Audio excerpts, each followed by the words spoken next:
एक बार का जिक्र है कि किसी गांव में एक किसान रहता था। वह बहुत मेहरबान था। एक दिन वह अपने खेतों में काम करने जा रहा था। खेतों के रास्ते में एक कुआं था। वह बहुत पुराना कुआं था। एक दिन उसने कुएं से किसी की आवाज सुनी।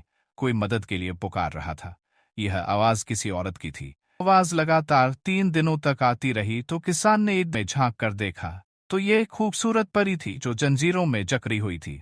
उस परी ने किसान से कहा कि तुम मेरी मदद करो, और जब तक मैं इन जंजीरों में जकड़ी रहूंगी तब तक मेरा कोई जादू नहीं चल सकता।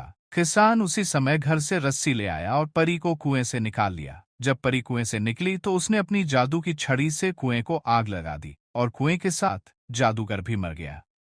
परी ने किसान का धन्यवाद किया और कहा कि जब कभी मेरी मदद की जरूरत पड़े तो मुझे बुला लेना। परी ने किसान को एक अंगूठी दी और कहा कि जब तुम मुझे बुलाना चाहो तो यह अंगूठी अपने हाथ में पहन लेना, मैं तुरंत वहां आ जाऊंगी। इसके बाद परी वहां से चली गई और किसान अपने घर चला गया। एक दिन किसान के खेतों में एक खतरनाक भेड़िया आ गया। वह किसान को खाने के लिए उसके पास आने लगा। किसान बहुत घबराया हुआ था। अचानक उसे परी की बात याद आ गई और उसने वही अंगूठी निकाली और उसे अपने हाथ में पहन लिया।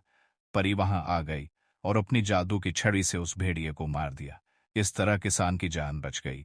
किसान ने परी का धन्यवाद किया। परी वहां से चली गई। प्यारे बच्चों, हमें भी ऐसे ही हर किसी की बहादुरी और दिलेरी के साथ मदद करनी चाहिए।